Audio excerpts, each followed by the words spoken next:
Hi, kami ang 1HB Bros TV. Tamad kami mag-vlog, pero may pangarap sa buhay. Kaya tara, samahan nyo kami. So what's up mga kamanas? Nagbabalik tayo. Nandito na tayo ngayon sa may Lookout, Calatagan, Batangas. Tingnan nyo naman yung mga view mga kamanas. Oh. Tingnan nyo naman yan. Kahit sobrang init, papakita ako sa inyo. Kaya nga, overlook. Look over. Kasi yan o. Lookout pala. Sorry, cut. So ayun mga kamanas, nandito na nga tayo ngayon sa may Calatagan, Batangas, sa may Lookout Resort. Nakita nyo naman yan oh. Kaya tinawag na lookout kasi nandito yung pool nyo sabay, kahit malayo yung dagat, kahit di ka na magdagat, pero yung view talagang mabisa. May bundok doon. Kasama natin yung si Kamanas Bull, si Tol Brad. Kamanas! Vlog ka dito oy! Busy yan mga kamanas, ayun oh. So ayun, di na tayo nakapag-update kanina sa dinaanan.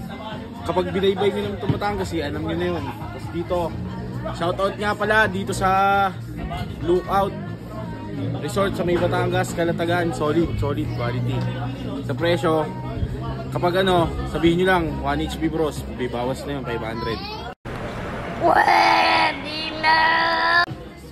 Kita-kits na mamaya, update na lang sa mga video. Susulitin muna natin, tapos may ganap na mamaya na ulit.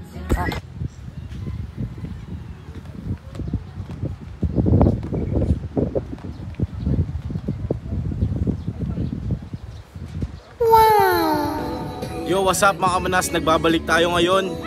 Nandito ba din tayo sa Calatagan, Batangas, Lookout Resort.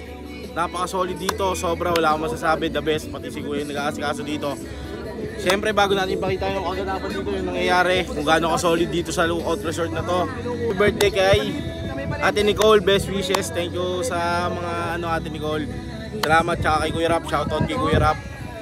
Let's go 1HB, shoutout din sa kay Daddy Onin dyan, tsaka sa mga 1HB natin dyan, mga followers, tsaka dito sa Miss Videographer natin kay Love. Kasama natin si Kamanas Bull at si Kuya Deds. Tamang sila, heart to heart talk. Ayaw mo na mag-vlog. Ayan po, ayaw nyo na daw mag-vlog mga Kamanas. So yun, ito yung natin, yung resort. Tapos dito sa taas, meron tayong 3 kwarto doon. Tapos dito, panglahatan, bonding with family, lutuan, kitchen, sala. Tapos doon meron din kwarto na sobrang daming bedroom, mga 6.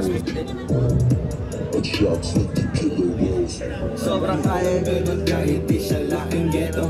Isang beso niya kapibas dinig mo ka na echo. Pagka-pop siya nagpaku at nagpasibak. Oh what's up? What's up mga manas, ito ang kaganapan natin ngayon.